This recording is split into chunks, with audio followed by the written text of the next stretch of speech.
Fellas, obviously Jon Jones is returning this week against Stipe, but I just don't think there's much interest in this fight when it comes to the point of view of the best versus the best. Most people want to see Tom Aspinall versus Jon Jones for the heavyweight belt because they feel like that's the best versus the best. So I'm going to be looking at a hypothetical matchup between Tom Aspinall and Jon Jones, going through multiple different aspects that kind of show you how good a fighter is, from martial arts to attributes, and just trying to find out who actually would win, in my opinion, between Tom Aspinall and Jon Jones, categorizing into a table with their different aspects, and then at the end, you know, coming up with the three most likely factors or likely outcomes if these guys were to fight. And we'll start off with wrestling.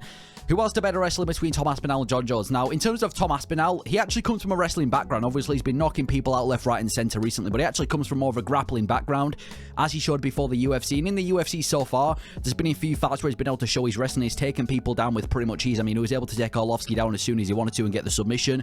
He showed it a lot most recently in his, well, the most recent time he showed it was against Alexander Volkov a couple of years ago. So he's got the wrestling, and he also has a 100% takedown accuracy record in the UFC. So every single time he's attempted a takedown, he's managed to get it. And for Jon Jones, I mean, obviously he wrestled before the UFC, and he's had some of the best wrestling displays in the UFC, taking down the likes of DC, who's one of the best wrestlers of all time. I mean, even recently, in his most recent fight, I know it was against Ciryl Gane, but he just effortlessly took down Ciryl Gane. So when it comes to wrestling, I'm going to give Jon Jones the edge in the wrestling between him and Tom Aspinall, which isn't no surprise. Tom Aspinall's definitely got wrestling. He's not no Ciryl Gane, but he's not displayed it nearly as many times as Jon Jones has, so I feel like it's only fair if we give Jones the wrestling. And then for submission ability, now in terms of Tom Aspinall's submissions, he had 4 submissions in his MMA career by win.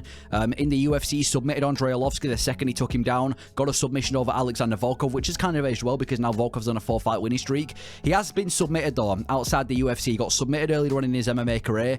And in terms of Jon Jones, he's had 7 submission wins in his entire career. Obviously recently beat Ciryl Gane, and he's had some of the best submissions in UFC history. That standing guillotine against Lyoto Machida, the submission over Vitor Belfort primed up on TRT, the one over Rampage Jackson. So, you know, Jon Jones can definitely submit, but he's had 1 submission in the last 12 years, and it was against Ciryl Gane, who isn't really the best submission artist, but he's in the heavyweight division. He got a submission in his last fight. He's training with the likes of Gordon Ryan, so I expect his grappling to be much better.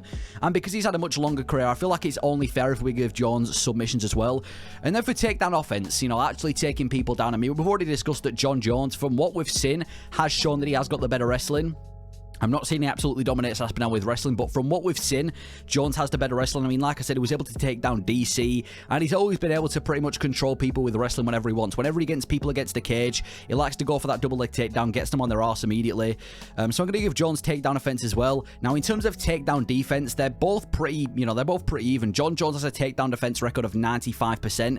The only guys that have been able to take him down in the UFC was DC, who, like I said before, is one of the best wrestlers of all time, and Alexander Gustafsson once in their fight as well. Apart from that, he's had some of the most flawless takedown defense throughout his entire career. He's fought so many different grapplers. But then in Tom Aspinall's favor as well, this dude's got a 100% takedown defense record as well. Every single takedown that's been attempted against Tom Aspinall in the UFC, he's been able to defend. So in terms of takedown defense, I can't really give it to either guy. I'm going to have to, you know, give it equal. Even though Jones has fought much longer, Tom Aspinall's never been taken down, so we can't really critique him for takedown defense. But overall grappling, I am going to give Jon Jones the favor. From what he's shown in the UFC so far, from his most recent fight to just his entire UFC career, I feel like we've got to put bias aside and, you know, just allow Jon Jones to have the grappling, which isn't no surprise. Like I said, he's shown his grappling throughout his entire career. He's had some of the best submissions, so grappling goes to Jon Jones. Then we'll go to boxing. Now, in terms of boxing, Jon Jones has never really had good boxing. I mean, he's been outboxed in a lot of his fights. I mean, his most recent light heavyweight fights, he got outboxed a lot, and he's never really tend to have the best boxing. I mean, he was able to drop Lyoto Machida, and he was able to drop Shogun with a body shot. I think he dropped Vitor Belfort as well. But apart from that, he hasn't really had the best boxing. Tom Aspinall's got 11 fights, and that has finished by knockout in his favor. Recently knocked out Sergey Pavlovich when Pavlovich was on a winning streak. His entire MMA career has just been able to outbox people. Folded Marcin Tybura like a deck chair. Jabbed Curtis Blades and dropped him with a jab. He's had professional boxing matches before. He's trained with a Fury, so I think without a doubt we've got to give Aspinall boxing. On top of that as well, the dude's got the highest striking differential in the UFC, which just shows how good his boxing is. So I think it's only fair we give Tom Aspinall boxing. And then for kicks, now Jon Jones has always been a really, you know, just not a dirty kicker, but he's always been able to use his kicks so effectively. from the oblique kicks to the head kicks. He kind of uses kicks like they're jabs. He's throwing them up like they're jabs, like it's nothing. He's always had effective kicks in the UFC.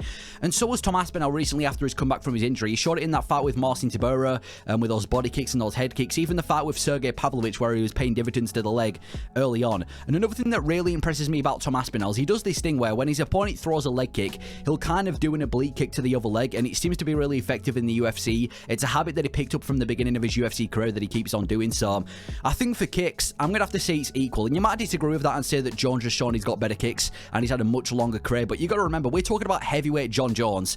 This dude ain't going to be throwing up kicks like they're jabs anymore. You don't have the capabilities for that anymore. Jones is fat, he's overweight, he's out of shape. So I don't think Jones is going to be throwing up those kicks, but again, I think they're pretty equal. And then for knees and elbows, yeah, Jon Jones is definitely one of the craftiest fighters in the UFC when it comes to knees and elbows. He likes slashing people up. He's got some of the most vicious ground and pound in UFC history. He's always been able to cut people up like it's nothing. That's kind of his speciality is Jon Jones. Even though his striking and his boxing might not be the best, where he does kind of do the best on the feet, he's in those clinching situations where he's kneeing people and elbowing people, and, you know, even in ground and pound when he's dominating people. Aspinall showed good elbows, especially in that fight with Alexander Volkov where he took him down, used elbows to set up the submission. But again, I've got to give it to Jon Jones with knees and elbows. He's definitely one of the most crafty fighters in the UFC from that perspective. But then for speed, I think this one's pretty easy to figure out. I mean, Tom Aspinall, even on Google, it's labeled as, you know, Tom Aspinall's labeled as the fastest heavyweight in the UFC, and for good reason. He's extremely quick. I know people like to say this about Cyril Gane and, you know, people like that, but he's genuinely probably the fastest heavyweight we've ever seen. He moves like a welterweight. He's got the shortest average fight time in the UFC, and that's because of how quick he is. In terms of Jones' speed, in his most recent fight against Cyril Gane, I know he won the fight in a dominant fashion, but he didn't look fast at all. In fact, his striking looked slower than ever, if anything, and he did not look quick at all in that fight with Cyril Gane. So without a doubt, speed, definitely going to Tom Aspinall. I'd actually go as far to say that he's probably the fastest heavyweight we've ever seen in the UFC. When it comes to quick striking, he genuinely moves like a welterweight. He's super fast. So Tom Aspinall is definitely getting speed. As far as power goes, Jon Jones has never really had power. Like, even when he was on steroids, it wasn't like he had crazy power. He hasn't dropped anybody for 12 years. He's only had 3 knockdowns, I'm pretty sure, in his entire UFC career. He's never put somebody out cold with a strike. He's wobbled people and dropped people, but he's never put somebody out cold. And he kind of relies on exhaustion and breaking people down. Like I said before, that Shogun finish was in that 3rd round when Shogun was, you know, done in that 3rd round, whereas Tom Aspinall, he's very powerful, and he's got one-shot KO power, as he's shown in his past 3 fights. He's dropped nearly every single opponent that he's faced in the UFC. He's got 3 first-round KOs in a row, 2 of them, well, one of them being against an extremely dangerous striker. And I'd actually go as far to say that he's probably the hardest hitting heavyweight right now in the UFC, along with Sergey Pavlovich if we exclude Derek Lewis. And like I said, you could just look at his past 3 fights. Folded Marcin Tybura like a deck chair, dropped and finished Curtis Blaydes with a jab, was the guy to stop the streak of Sergey Pavlovich by knocking out the knockout artist. So power and speed, definitely going to go to Tom Aspinall. In terms of accuracy, I mean, statistically they're both pretty decent with accuracy. Jon Jones is 57%, Tom Aspinall 67%. But again, if we go off Jones' recent fight, he wasn't really accurate at all against Cyril Gane. He weren't really landing the leg kicks. He wasn't really able to land anything on the feet. Most of his strikes were just to set up that inevitable takedown, but as far as accuracy goes, he didn't really have it in that fight with Cyril Gane. And considering, like I said a couple of times already in this video, Aspinall's coming off 3 first-round knockouts, and it's very rare that you're going to see Aspinall, you know, throw a big shot and miss. I'm going to give Tom Aspinall accuracy as well, and like I said before, he's got the higher accuracy percentage compared to Jon Jones. So overall striking, I'm going to give it to Tom Aspinall. I think he's definitely the much better striker in the heavyweight division in comparison to Jon Jones. He's knocked out a couple of guys, especially in his past couple of fights. His striking has looked super, super slick. Now, if we look at some other attributes, chin. Now, in terms of who's got the better chin between Tom Aspinall and Jon Jones, neither of these guys have ever been knocked out or TKO'd. I mean, Tom Aspinall, it says in his record he's got 1 loss. That was an injury to Curtis Blaydes that he had. In terms of Jones's chin, I mean, it's impressive. He's fought so many different killers, especially in an era, and I know it's ironic because Jones also took steroids, but in an era where a lot of people were on steroids and he's never been knocked down is in his entire UFC career. In terms of Tom Aspinall, he took a big shot from the power puncher in Sergey Pavlovich. He was able to survive and looked fairly alright. He took a couple of big shots from Curtis Blaydes in their fight and he's looked alright. So for chin, I'm going to have to put it as equal. I mean, they've never been knocked out. I can't say one of them is better than the other. Neither of these guys have ever been, I don't think Aspinall's been dropped in the UFC. They've never been knocked out or TKO'd in their entire MMA career, so they've both got a pretty solid chin. In terms of how far stamina goes, now, stamina's a weird one because we don't really know when it comes to stamina, because Jon Jones has had 8 5-round fights and he's won all of them, which shows that he's definitely got the stamina. And if anything, he tends to do better in the 5th round in comparison to the other rounds. I mean, even in close fights like he had with Dominic Reyes and Alexander Gustafsson, he was winning those 5th rounds against those guys, which shows that he's got the stamina, he's got the durability. Stamina isn't really a massive issue for Jon Jones. And even though you might want to say immediately he's better than Tom Aspinall's, well, we can't really critique Aspinall for his stamina because we don't know. In fact, every single one of his fights in the UFC, apart from the Andrei Arlovski fight, which ended in the 2nd round, have ended in the 1st round. He's never gone past the 2nd round in the UFC, so we don't really know how good his stamina is. In fact, he's never even gone to a decision in his entire MMA career. He's never won a decision, he's never lost a decision. In fact, you can even take it further and say that he's never even seen round 3 one time in his entire MMA career. He's only seen round 2 3 times. The rest have all been 1-round finishes. So as far as stamina goes, I've got to put it as equal. Tom Aspinall could have terrible stamina for all we know. He could have amazing stamina. The fact that it's still a question, we have no idea. And I feel like we ask this question every single time Aspinall fights, but he finishes his fights so quick, we never know. So I'm going to say it's pretty equal for stamina. Now, who looked better recently between Tom Aspinall and Jon Jones? If we look at Jon Jones' past couple of light heavyweight fights, he had a robbery against Dominic Reyes, a very close fight with Thiago Santos, and he went to a decision with Anthony Bloody Smith. And when he came back against Cyril Gane a couple of years later, he did demolish Cyril Gane. But in terms of did he look amazing, I'm going to be honest, I'm not just trying to shit on Jones here and be biased, but he didn't look amazing. Don't get me wrong, the fact that he was able to submit Cyril Gane super fast was impressive. But nobody was leaving that fight looking at Jones thinking, oh my gosh, this dude's untouchable in the heavyweight division, he beats everybody. Because he didn't look amazing. He got the submission in quick fashion, but it isn't like he looked unstoppable. Whereas Tom Aspinall, I mean, coming off a knockout over Marcin Tybura, Sergey Pavlovich, Curtis Blades, and being one of the most well-rounded fighters in the entirety of the UFC, he looked pretty much unstoppable. And you got to remember, you can go back to Jones' career when he was finishing people and dominating people. His prime ended years ago. He ain't in his prime no more. Tom Aspinall's in his prime. So in terms of who's looked better recently, Aspinall's in his prime. Jones has looked quite stiff and slow in the heavyweight division. Maybe he looks different against Stipe Miocic this weekend, but from what we've seen so far, I'm going to have to give the recency test to Tom Aspinall. Opponent quality. Now, having good opponents is definitely a big factor to how good a fighter is. Now, in terms of who's had the better opponents in the heavyweight division, Jones, he was able to beat Cyril Gane. Aspinall's best wins have been Volkov, Pavlovich, Blades, and Spivak, so I think automatically we've got to give it to Aspinall.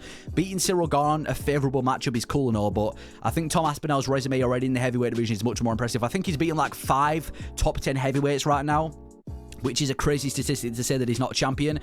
And I do think it's kind of unfair to not, to kind of just ignore the rest of the fights of Jon Jones' career, because he has fought a bunch of killers, but you can't really compare Tom Aspinall to the smaller light heavyweights that Jon Jones was fighting throughout his entire career, and the fact that a lot of his better wins was earlier on in his career when the skill level was so low. So in terms of the better opponents, I've got to give it to Tom Aspinall. Jones has fought some absolute killers in his prime, but if we're talking about better opponents in purely the heavyweight division, I mean, Tom Aspinall's faced much more guys. I'd say Curtis Blades and Pavlovich is a more impressive win than Gane. Not that Gane wouldn't beat Pavlovich, but, if we're talking about stylistically favourable matchups, Gane is very favourable for Jon Jones. Blades is not favourable for Tom Aspinall. And then for experience, well, it's easy to say that Jon Jones definitely has the more experience. I mean, he's got a record of 27-1 in comparison to Aspinall's 15-3. He's fought way more styles than Tom Aspinall could even imagine. He's fought way more title fights than Tom Aspinall. In fact, he's actually fought in the UFC since Tom Aspinall was 15 years old. But you could also kind of flip that and make an argument for Tom Aspinall, because Jones has only had 1 heavyweight fight. Tom Aspinall's had 18 heavyweight fights. So as far as experience goes in the heavyweight division, it goes to Tom Aspinall. But obviously, I'm not going to be delusional. Jon Jones definitely has the experience factor in this fight. So after all this, the 3 most likely outcomes, in my opinion, if a fight between Tom Aspinall and Jon Jones was to arise, the first most likely outcome is Tom Aspinall by knockout. I think if Jon Jones and Tom Aspinall were to fight, Aspinall would win by knockout, because we've never seen Tom Aspinall, we've never seen anybody like Tom Aspinall in the heavyweight division, especially in his past couple of fights. Extremely quick on the feet, and even his takedown defense, this ain't no Cyril Gane who's just going to let you take him down like it's nothing. He's got a solid takedown defense, 100% offense and defense. And Jon Jones, impressive win over Cyril Gane, but he didn't look overly amazing in that fight. It isn't like it's the best we've ever seen Jon Jones. So I truly believe that the most likely outcome if these guys were to fight would be a Tom Aspinall knockout. The second most likely outcome would probably be a Jon Jones submission. Let's not be delusional. He just, effortlessly took down Cyril Gane, and he's a good submission artist if Jon Jones, especially now that the work that he's doing with these Olympic wrestlers and Gordon Ryan, his grappling is next level. He's taken down some of the best grapplers, and I feel like Jon Jones submission could definitely be a factor in this fight. And I think the third most likely factor would be Jon Jones via TKO. Similar thing, Jon Jones takes down Tom Aspinall, shows the wrestling advantage in the experience, and then just does Jon Jones things and absolutely slashes him with elbows, gets the finish, gets the ground and pound finish. I think that's the third most likely factor. I wouldn't put it as number one, but it's definitely something you have to consider because Jones is a good grappler, and we've already discussed before that he has some of the best ground and pound in the UFC, but that is how, in my opinion, a fight between Tom Aspinall and Jon Jones theoretically would play out. Different attributes, different skills going into it, and the most likely outcome. So let me know your thoughts on thoughts on this video. If you agree with the takes that I've made, if you disagree, let me know your thoughts. Thank you for watching.